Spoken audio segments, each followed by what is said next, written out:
Everybody must be equal because uniform is mandatory for everyone. When they are wearing hijab along with the uniform, then from tomorrow if we wear for the same top, if we are wearing orange color pant and orange color shawl. Allahu Akbar! Allahu Akbar!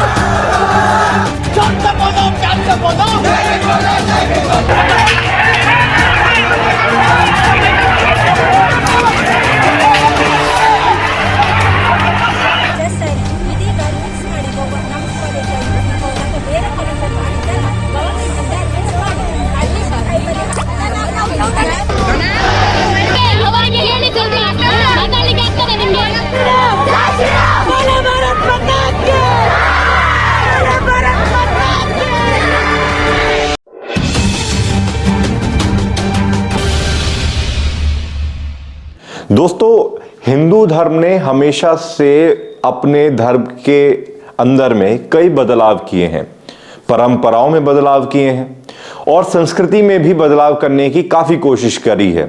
समय के अनुसार माना भी यही जाता है कि बदलाव बहुत जरूरी होता है, लेकिन पिछले कई दिनों से कर्नाटका में जिस तरीके से हिंदू और मुसलमानों में जो हंगामा बरप रहा है, वो हमें और आपको जानने की बहुत ज्यादा जरूरत है और समझने की जरूरत है कि आखिरकार ये बवाल शुरू कैसे हुआ।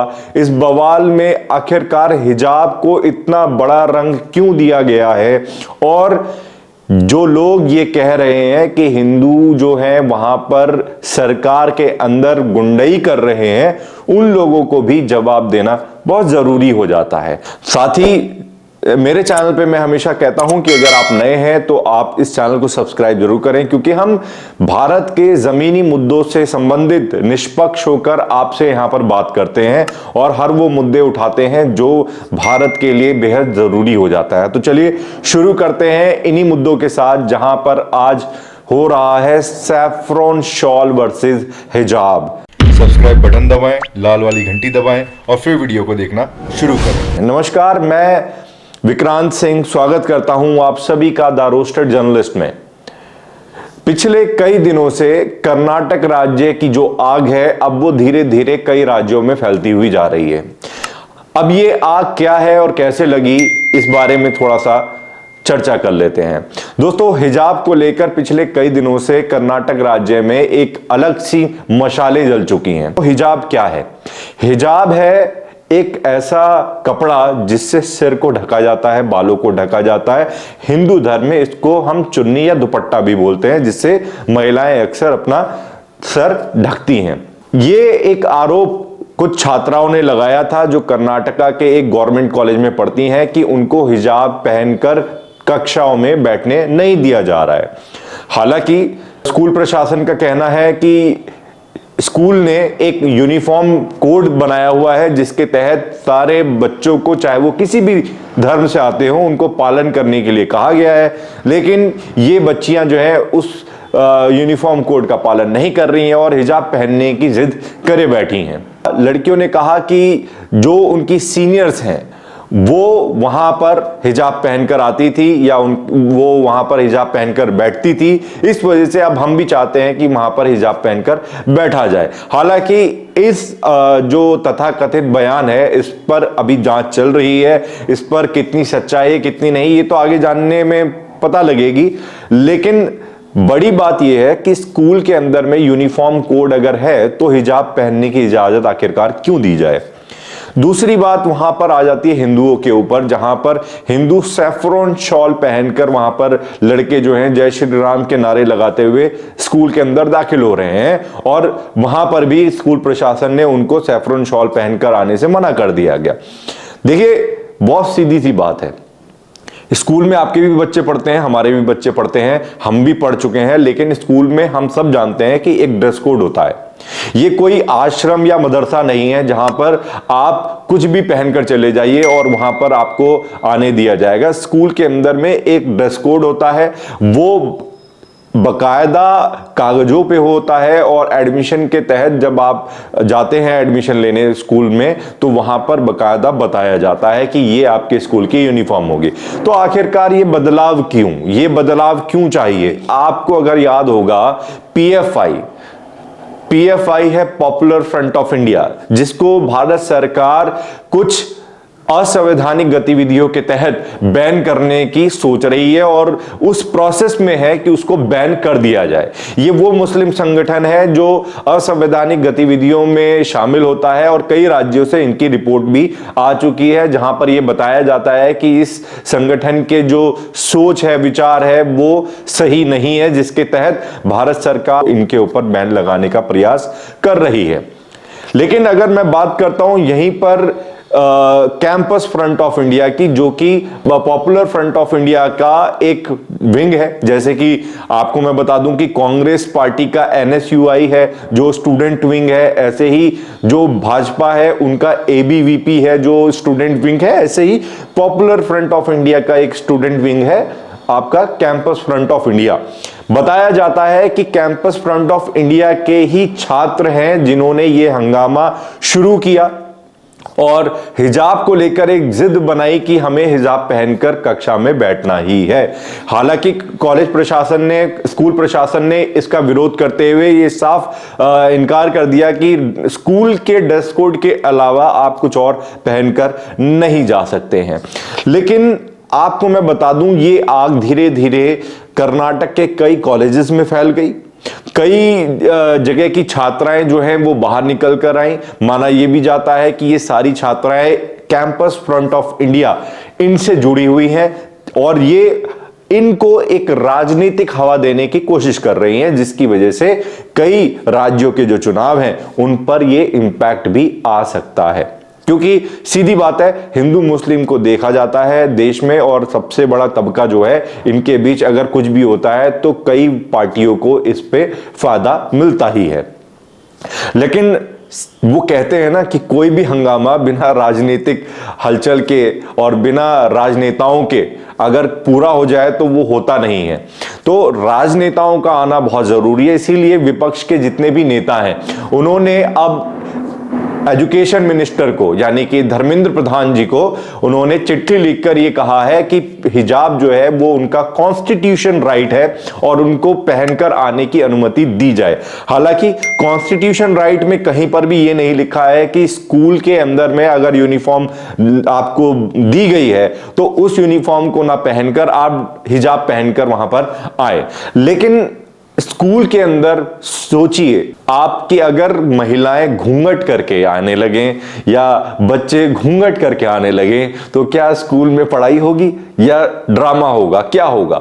तो यही सब सोचते हुए स्कूल का एक यूनिफॉर्म होता है और वो यूनिफॉर्म का पालन करना हर धर्म के लोगों का ये दायित्व होता है और बच्चों को वो फॉलो करना होता है। उसी के ऊपर ये सारा बवाल चल रहा है। अब ये पूरा मामला कोर्ट तक पहुंच गया है। सोचिए कितनी बड़ी बात है कि ये जो मामला है ये कोर्ट में पहुंच गया, क्योंकि पिछले कई दिनों से बच्चों को सड़कों पर, कहीं पर जो मुस्लिम लड़कियां हैं वो हिजाब पहनकर धरना दे रही हैं, तो कहीं हिंदू धर्म के लड़के जो हैं वो सैफरन शॉल पहनकर जय श्री राम के नारे लगाते हुए नजर आ रहे हैं। लेकिन कुल मिलाकर अगर देखा जाए तो पढ़ाई दोनों तरफ के बच्चों की डिस्टर्ब हो रही है और एक तरीके से देखा जाए तो नफरत, जो धर्म की राजनीति की नफरत है, वो दोनों बच्चों में घुलती जा रही है। इसका सबसे बड़ा नुकसान देश को होना है, क्योंकि देश का ये भविष्य है जो आज सड़कों पर आपस में विरोध प्रदर्शन करते हुए सड़कों पर घूम रहे हैं। तो सीधी बात यह है, मैं आपसे जानना चाहता हूं कि आपको क्या लगता है कि हिजाब को स्कूल में अनुमति दे देनी चाहिए? क्योंकि अगर हिजाब की अनुमति होगी तो हिंदू धर्म के जो लड़के हैं उनका कहना है कि अगर हिजाब की अनुमति है तो हम सैफरन शॉल क्यों ना पहने। क्या आपको लगता है कि हिंदू धर्म के जो लड़के हैं जो ये कह रहे हैं उनकी बात में वाकई में कुछ दम है कि अगर मुस्लिम अपनी परंपरा नहीं छोड़ सकते तो हिंदू अपनी परंपरा क्यों छोड़े? Everybody must be equal because uniform is mandatory for everyone. When they are wearing hijab along with the uniform, then from tomorrow if we wear for the same top, if we are wearing orange color pant and orange color shawl. लेकिन हमारा ये मानना है school के अंदर में कुछ कायदे कानून बने, उनका पालन आप करिए। तो स्कूल प्रशासन ने साफ तौर पर कह दिया है कि हमारा एक ड्रेस कोड है और इसी के तहत हम लोगों को अनुमति देंगे यहां पर। अब आने वाले टाइम में बोर्ड के एग्जाम है, ये बोर्ड के एग्जाम कितने इंपैक्ट होंगे इसके ऊपर भी अभी आगे आने वाले समय में देखा जाएगा। लेकिन कुल मिलाकर कर्नाटक सरकार ने इन सारी चीजों को देखते हुए आगे 3 दिन तक स्कूल बंद करने का फैसला ले लिया है। अब अगले 3 दिन तक स्कूल तो बंद रहेंगे, लेकिन सबसे बड़ी बात यह है कि स्कूल जब खुलेंगे तो क्या फिर से हिजाब और सैफरॉन शॉल के बीच में फिर से ये झगड़ा चालू हो जाएगा? तो ये आगे आने वाले समय में देखने वाली बात है। लेकिन कुल मिलाकर अब कोर्ट ने भी ये साफ कर दिया है कि वो भी यहां पर स्कूल प्रशासन के जो नियम और कायदे कानून हैं उनके तहत ही फैसला सुनाएंगे। तो कुल मिलाकर इस पूरे प्रकरण में एक राजनीतिक हवा देने की बू हमें साफ तौर पर नजर आती है। यह भी देखा जा रहा है कि किस तरीके से हिजाब को लेकर जबरन एक मुद्दा बनाया गया, जो कि कोई मुद्दा था नहीं। और अब से पहले भी अगर देखा जाए तो खुद वहां पर स्कूल प्रशासन ने बताया कि हिजाब पहनकर यहां पर किसी को भी अनुमति नहीं दी जा रही थी। तो आखिर अचानक से कैसे यहां पर हिजाब की बात आने लग गई? तो ये साफ तौर पर देखा जा रहा है कि यहां पर कहीं ना कहीं राजनीतिक मसला जो है वो पूरी तरीके से गरमा रहा है। और यहां पर इस राजनीतिक मसले में पीएफआई की जो स्टूडेंट विंग है, campus front of India CFI, इसका हाथ पूरे तरीके से देखा जा रहा है। वहीं दूसरी ओर विपक्ष के नेताओं ने कई जगह पर यह कमेंट करना भी शुरू किया, ट्वीट करना शुरू किया कि हिंदू जो है वो केंद्र सरकार के अंतर्गत कुछ संगठन, हिंदू संगठन ऐसे हैं जो वहां पर गुंडाई कर रहे हैं, जो महिलाओं पर अत्याचार कर रहे हैं, गुंडाई दिखा रहे हैं।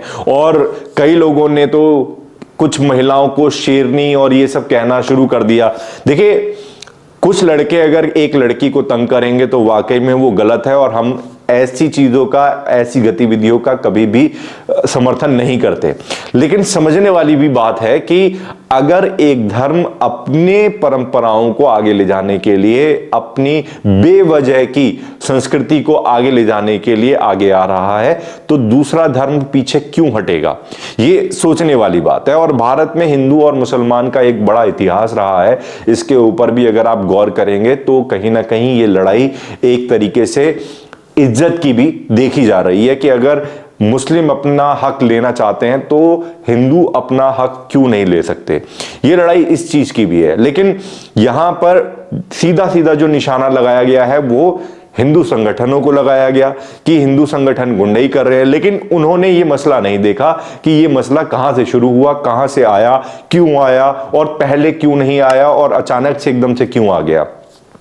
ये सारे सवाल हैं जो बताते हैं कि इसमें कहीं ना कहीं एक बड़ी राजनीति की साजिश है और बड़ी घटना को अंजाम देने की भी साजिश यहां पर की जा रही है। लेकिन अब इन सारी चीजों का फैसला जो है वो सरकार करेगी, कर्नाटक सरकार करेगी, पुलिस करेगी और जांच ऑलरेडी शुरू हो चुकी है। आने वाले समय में देखा जाएगा कि क्या इन सारी चीजों पर फैसला आता है। लेकिन मैं आपसे पूछना चाहता हूं कि आपको क्या लगता है, बच्चियों को स्कूल के अंदर में हिजाब पहनकर आने की अनुमति देनी चाहिए?